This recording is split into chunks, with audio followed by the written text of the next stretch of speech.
Beijo, obrigada pela visita. Valeu. Tchau, tchau. Tchau, tchau.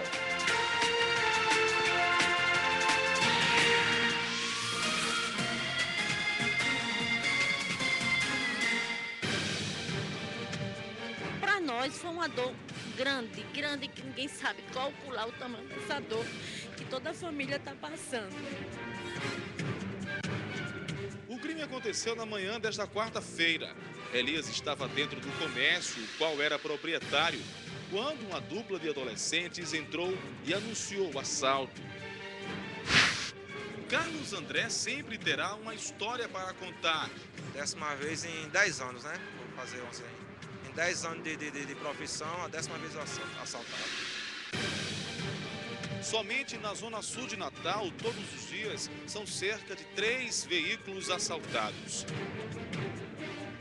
Desde 20 de dezembro, as obras estão paradas no Seduc Pitimbu. Sem cuidado, até mesmo os equipamentos odontológicos estão se acabando.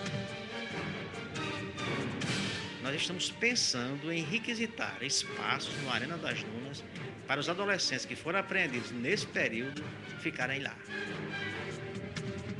Foi por esse buraco que os arrombadores conseguiram entrar nessa agência bancária aqui no centro da cidade. Alguns setores do banco foram revirados e objetos pessoais de pequeno porte, segundo a polícia, podem ter sido levados.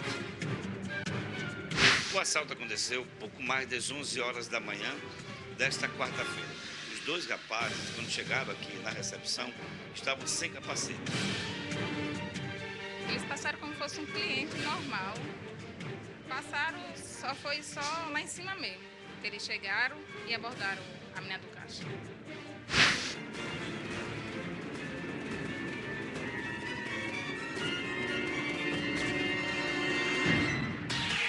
No ar, mais um líder de audiência. Patrulha da Cidade. Olá, boa tarde, Natal, boa tarde, Rio Grande do Norte. Está entrando no ar mais um Patrulha da Cidade ao vivo para todo o estado. Mais uma vez foram registrados assaltos a ônibus aqui em Natal. O fato aconteceu na noite de ontem. O repórter Sérgio Costa encontrou dois motoristas na delegacia de plantão prestando queixa. Eles reclamam da falta de segurança e descaso com esse tipo de crime. No ar. Carlos André sempre terá uma história para contar. Histórias ruins, da experiência traumática que vive há 10 anos. Ele é motorista de coletivo e terminou o seu turno mais cedo, não para ir para casa, mas para prestar queixa na delegacia de plantão. O profissional foi alvo de um assaltante no quilômetro 6, que entrou e realizou um arrastão. Ele subiu a um assalto, já puxou a faca da cintura e ficou na roleta pedindo aos passageiros que passasse celular e dinheiro, relógio. A moça disse, não, tem um celular, só tem um relógio. Aí o cara veio, um passageiro veio dar 10 reais, aí ele disse, você só vai me dar 10 reais, entendeu? Aí peguei o dinheiro, eu tirei do bolso e entreguei a ele. Carlos parece colecionar boletins de ocorrência e relata quantas vezes já foi alvo de criminosos. Essa é a 10ª vez. 10ª vez? 10ª vez em 10 anos, né? Vou fazer 11 aí. Em 10 anos de profissão, a 10ª vez eu assaltado. De acordo com um levantamento feito pela Polícia Civil, somente na zona sul de Natal, todos os dias, são cerca de 3 veículos assaltados. Apesar do investimento das empresas em segurança, os bandidos se tornam cada vez mais ousados, agem sozinhos e usando um tipo específico de arma. Este outro motorista também foi assaltado na noite desta quarta. Antônio Pedro parou em um ponto e, sem querer, deixou entrar uma quadrilha que agiu rapidamente. Me pediram parada e eu parei o transporte e subiram 3 jovens e um jovem. As 3 passaram, fizeram o arrastão dentro do carro e o jovem ficou com a arma em cima de mim me ameaçando. Um revólver? Um revólver calibre 32, 22. Eram 22 e ele quase me atira porque eu fiquei mais calmo. Aí quando ele ficou nervoso, eu levantei a mão, falei, não tenho mais nada aqui, o que tinha, eles levaram moeda, levaram dinheiro, levaram tudo. Ao todo, só em um intervalo de 2 horas, foram 3 casos de assalto a ônibus. O Carlos André, que não é o cantor moçoroense, que fazia parte do trio nordestino, do irmão de Emelinda, É o Carlos André, motorista de ônibus. Em 10 anos de motorista de ônibus, foi assaltado 10 vezes, significa que é um assalto por ano. E ontem, em 2 horas, 3 assaltos aconteceram. Aliás, foram registrados. Então, você tira aí em 2 horas 3 assaltos, você tira aí 24 horas por dia, quantos assaltos a ônibus a gente não está tendo aqui. Ano passado a gente nem conta quantos assaltos tivemos ano passado. Aí superou 150 assaltos de ônibus só o ano passado. Superou. Fizemos até interditar trânsito aqui nas avenidas de Natal, as principais avenidas. Passaram dias interditados. Dia não, a metade de um dia interditado e foi aquele... não tão diferente do que acontece hoje, que interditando. Você vai de manhã por um canto, de tarde já não pode passar. Mas ano passado fizeram esse movimento e de nada adiantou, porque nem os donos de empresas, nem o sindicato de transporte coletivo e nem muito menos as autoridades tomaram providência alguma. Absolutamente. O que se vê é motorista pedindo para sair e tomando o remédio para acontecer igual o fato de ontem, do camarada que deu a tesourada nas costas da mulher com ciúme, porque surtou. Não, o motorista que está afastado há algum tempo tomando remédio controlado. Isso vai acontecer com o Carlos André, de ter que se afastar, porque 10 anos de motorista, 10 anos de 10 assaltos, um por ano. Infelizmente, uma notícia que tem que se colocar todo dia. É a mesma coisa. E ninguém faz nada. Ontem à noite, o intervalo de apenas, aquilo que eu falei, apenas 2 horas, 3 assaltos foram registrados apenas na zona sul de Natal. Imagina a zona norte como é que está no ar. Não, foi sério, era só a nota do cara, tinha dito já. Já tinha dito. Imagina a Zona Norte como é que está. Uma agência bancária localizada na Avenida Rio Branco, no centro da cidade. Bem no centro. Foi arrombada na madrugada de hoje e ninguém sabe quem foi nem como foi que entrou. Bom, quebraram uma vidraça. Não tem vigia, não tem nada no ar. O alvo durante a madrugada de hoje foi essa agência bancária no centro da cidade de Natal. Foi por esse buraco que os arrombadores conseguiram entrar nessa agência bancária aqui no centro da cidade. A gente consegue ver aqui fora que há ainda alguns objetos que foram abandonados, certamente quando houve o alarme soando, quando a polícia se aproximava, e alguns objetos foram deixados aqui, como esse aqui, ó. Mais aqui, teclado, máquinas, fios, alguns documentos, e ali a vidraça quebrada, inclusive algumas marcas de sangue. Foi por esse espaço que pode passar qualquer pessoa, quanto mais pessoas mais magras ou adolescentes, como é essa suspeita. A Polícia Militar veio para cá, está isolando a área para que a perícia seja feita e depois a liberação para todos os clientes. O que suspeita que seria viciado, né? Esses viciados que para dependência química eles roubam para fazer violação para cumprir o vício. Foi feito as buscas também no interior da agência com o pessoal, na parte de baixo e nos compartimentos de cima também, e muita coisa virada também. Alguns setores do banco foram revirados e objetos pessoais de pequeno porte, segundo a polícia, podem ter sido levados. Uma perícia mais detalhada seria feita. Funcionários da agência bancária e da empresa de vigilância foram ao local, mas não quiseram se pronunciar sobre o caso. Representantes do Sindicato dos Vigilantes do Estado protestaram, cobraram mais segurança. Mais uma vez, é lamentável que a bandidagem está ganhando para a segurança pública no estado do Rio Grande do Norte. Não só no sentido de arrombamento dos caixas eletrônicos, os ataques aos vigilantes, que são sucessivos ataques, certo? E mostrando mais uma vez, vão ter que colocar segurança privada dentro dos bancos 24 horas. Arrombamentos a agências bancárias, explosões a caixas eletrônicos. Segundo o presidente do Sindicato dos Vigilantes do Estado, isso virou rotina no Rio Grande do Norte. Ele mesmo já foi vítima. Francisco Benedito trabalhava no centro administrativo quando o local foi invadido por uma quadrilha. Lamentavelmente, eu senti na própria pele, na Secretaria da Educação do Estado do Rio Grande do Norte, dentro da Casa da Governadoria, certo? Nós passamos lá 4 horas e 15 minutos refém de uma quadrilha de bandidos, eles arrombando os caixas com maçarico, certo? Infelizmente, eu estava de serviço e fui vítima, passei 4 horas e 15 minutos. Até hoje, nós não temos notícia que essa quadrilha foi pega. E continua os arrombamentos, e pelo que a gente está sentindo, ainda vai acontecer mais. Olha, o que eu queria fazer, o comentário em relação a esse arrombamento, não é simplesmente pelo banco, não, que o banco tem seguro, tudo, essas coisas todas. Mas coloca vigilante e claro que o vigilante não pode simplesmente dizer, ah, tem seguro, vamos deixar levar. O cara é preparado para reagir, se houver condições de reagir. Agora, uma coisa que eu vou clamar novamente pelos próprios vigilantes. Como eu disse, eu fui vigilante de banco e eu sei qual é o perigo que se corre. A classe não se tem um aparato de nada. É um aparato, Jacques, está certo isso? Um aparato? Não é uma parada por ninguém, não, nem pelo sindicato, O que é que se faz pelos vigilantes, hein?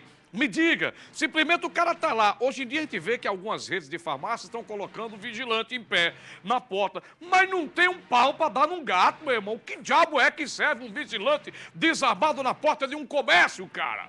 Me diga, o que é que vocês estão fazendo? Vocês estão treinando o cara pro cabo morrer, Porque me diga, eu chego na farmácia, tá lá, o vigilante está em pé. Não tem um pedaço de cacete, meu irmão. Um cabo de vassoura, não para intimidar. Olha, os vagabundos estão atirando na polícia, nas viaturas, estão atirando nas companhias, nas bases policiais. Você imagina um vigilante desarmado. É brincadeira. Eu queria que alguém do sindicato dos vigilantes, alguém atentasse para o perigo que esses caras correm. Vamos fazer alguma coisa, reciclagem. Quanto tempo faz que esses caras não dão um tiro? Quanto tempo? Pô, a polícia não dá. Se os cabas não compram bala, você imagina os vigilantes. É a classe que eu tenho, sinceramente, eu tenho um carinho muito grande. Agora, que eu peço clemência pela vida de vocês. Então, entregue ao Deus dará. Essa é a realidade. A noite de ontem foi marcada pela comoção durante o velório do comerciante morto por assaltantes em Parnamirim. Assaltantes menores de idade, bandidos armados no ar. Esta foto foi feita em um momento de felicidade da família de Elias Cazuza. Foi no Natal. Ninguém imaginava que aquele seria o último vivido ao lado do comerciante, vítima da ação covarde de 2 adolescentes. O crime aconteceu na manhã desta quarta-feira. Elias estava dentro do comércio, o qual era proprietário, quando uma dupla de adolescentes entrou e anunciou o assalto. O comerciante teria reagido e acabou sendo baleado no rosto. Ele morreu minutos depois. Na noite de ontem, a família se reuniu mais uma vez, não mais para um instante de felicidade, mas para prestar a última homenagem a Elias. Ele foi assaltado, essa foi a 5ª vez, mas sempre a gente pedia que era bom que ele parasse porque ele já tinha de que viver. Mas era uma pessoa que gostava muito de trabalhar, se dedicou, a vida dele era o trabalho. Não era homem de farra, não era homem de bebedeira, não era homem de passear, era homem do trabalho para procurar dar o melhor para os filhos dele. E aí, tão prova que ele foi morto dentro do próprio trabalho, trabalhando. Ele era uma pessoa batalhador, querido por todo mundo, porque eu cheguei aqui e vi no velório dele as pessoas rezando, orando e falando, às vezes que eles iam pedir as coisas a ele servia. Então, por ele ter um coração muito bom. Emocionada, a irmã de Elias quer justiça e faz um alerta aos pais. Precisa ser de uma justiça. Que sociedade é essa? Pai, olhe para os seus filhos que não estão estudando, que não querem estudar. Pai, olhe para seus filhos quando eles chegam com os objetos em casa, sem dar dinheiro a ele. Como é que aquele filho chegou com aquele objeto em casa? Se o pai não deu dinheiro, se o filho não trabalha, então vamos buscar, vamos conhecer isso, sociedade. Pai, quem faz a sociedade somos nós, pai, então vamos lutar por justiça. A esposa do comerciante não teve condições de falar com a nossa equipe, por estar muito abalada. Os filhos também preferiram silêncio. Elias Cazuza era pai de 4 filhos. Ele saiu há 12 anos da cidade de Pacifica para realizar um sonho aqui em Parnamirim e conseguiu, depois de muito trabalho e honestidade. Infelizmente, a vida dele foi interrompida depois de um ato criminoso e covarde na manhã desta quarta-feira. O corpo do comerciante será sepultado em sua cidade natal. Para nós foi uma dor grande, que ninguém sabe calcular o tamanho dessa dor que toda a família está passando.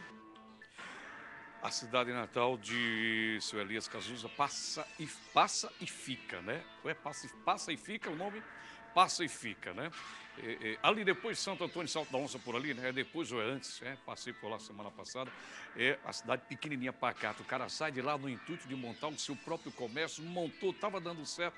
de repente vem dois bandidos menores de idade e acontece o que aconteceu. Dá um tiro no rosto do cidadão. E um dos bandidos foi linchado.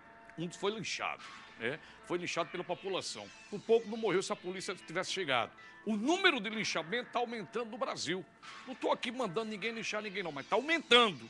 Está aumentando. A população não aguenta mais, essa é a realidade. Aliás, hoje eu queria chamar a atenção de vocês, hoje nós teremos uma matéria especial em relação aos SEDUCs do Rio Grande do Norte. Vamos ter o juiz Homero Lechner e o juiz José Dantas, que vai sugerindo uma coisa que eu já tinha sugerido há um bocado de tempo. Agora é sério, ele vai sugerir. Eu sugeria de uma forma irônica, mas ele falou de uma forma séria, que os menores de idade poderão ser todos colocados no Arena das Dunas. Vocês vão ouvir. Daqui a pouco. Eu não estou brincando, é sério. Quem falou foi o doutor José Dantas. Um homem íntegro, sério, que faz aquilo que sabe fazer na verdade. Hein? É verdade, quem concorda com ele, dá uma ligada para cá, 4009-6638, liga agora aí, 4009-6638. O juiz José Dantas disse que se o governo do estado não tomar as precauções necessárias, ele vai determinar, se reuniu ontem com outros juízes do estado, e vai determinar que os menores, já que não tem SEDUC, coloque todos lá a terra da Copa do Mundo aqui, vai sediar na Arena das Dunas, colocasse os menores lá na Arena das Dunas, que tem espaço de sobra. E ele tá brincando não! Não tá brincando. Daqui a pouquinho coloca essa matéria para vocês, pode ter certeza. Ligue para cá, você concorda com a atitude a sua opinião, hein? Você concorda com o que o doutor José Dantas falou? Colocar os menores na Arena das Dunas? Sim ou não? Sim ou não? Diga só sim ou não. Liga 4009-6638. Olha, um guindaste usado na construção de um condomínio na zona oeste da cidade. Caiu ontem e atingiu 2 casas por pouco, não matou ninguém. Mas tinha um pedreiro dentro de uma fossa na hora. Ele até se emociona na matéria. Preste atenção, do ar. João Vitor, de 13 anos, dormia com o irmão quando veio o susto. O que é que você pensou na hora? Tava caindo um avião em casa. Você estava dormindo? E sua reação, qual foi? Acordar e sair correndo. À tarde, parte do guindaste já havia sido removida e mesmo assim a imagem impressiona. A estrutura estava logo ao lado da casa, onde está sendo construído um condomínio. 8 homens trabalham no local. A grua tem 40 metros e mais de 22 toneladas. Ela vinha sendo utilizada há mais ou menos 3 meses para ajudar no transporte de materiais na construção. Segundo os pedreiros que fazem parte do serviço, o solo é bastante fofo e tamanha estrutura não podia ter sido instalada no local. O pedreiro mostra que teve apenas escoriações, mas o acidente na Travessa São Tarcísio não deixou vítimas em estado mais grave. Para os moradores, foi sorte e a mão de Deus. Se o menino está no quarto, ainda bem que eles não estavam no outro quarto, né? As crianças que brincavam aqui também. No portão da vizinha aqui. Maria Luísa, pisando e mentira. Era 3 crianças que brincavam aqui. Hoje não foram para a rua. A mãe não deixou. O dono do terreno esteve no local, mas não deu entrevista. Informou apenas que vai ressarcir os prejuízos nas estruturas comprometidas. O pedreiro José Alves, que também ajudou nesta tarde a refazer a frente desta outra casa atingida, se emociona e diz que vai demorar a esquecer o susto. Eu estava dentro da fossa, tentei fugir, ainda me machuquei um pouco, mas agradeço a Deus, tá vivo. Na hora dá até para ficar se emocionar, porque eu deixei a mulher e filhos em casa, vim trabalhar e de repente aconteceu uma notícia triste. Felizmente, estou vivo contando a história e agradeço só a meu Deus. Foi por pouco. Foi por pouco. Hoje eu nasci de novo, pode ter certeza disso. Escapou fedendo, literalmente. Estava dentro da fossa, não é um trocadilho não, mas estava dentro da fossa quando o guindaste caiu. Zona Oeste aí foi no Planalto. Agora um detalhe que me chama a atenção. Um detalhe que me chama a atenção, eu fico invocado com isso, quando só vão dizer que o terreno é fofo depois que acontece a desgraça. Se sabiam que o terreno é fofo, que não suportava o peso do guindaste, por que não avisaram isso antes? Não há fiscalização por parte da prefeitura, não, hein, Jacques Damasceno? Não há fiscalização? Hein? O terreno é fofo, não aguentava o peso do guindaste, não sei quantas toneladas. E por que não interditaram a obra? Só depois que quase acontece uma tragédia. caiu em cima de 2 casas, foi durante o dia. Hein? Não, ninguém vê isso. Interdita. Como é que chama? É embargar a obra que fala? Embargar a obra. Mas não, parece que nessa onda aí agora não se tem fiscalização. Mas se fosse seu Chiquinho da bodega, que fosse fazer um primeiro andar na sua casa e não tivesse ido na prefeitura e estava lá o papel CREA. É o CREA que fala, Jacques? É o CREA que interdita? O CREA com a prefeitura está interditando porque você inventou de fazer um primeiro andar sem consentimento da prefeitura. Mas uma obra desse porte, lá no Planalto, a prefeitura parece que por lá não andou. Essa é a realidade. Essa é a realidade. Deixa eu falar de coisa boa, continua aí.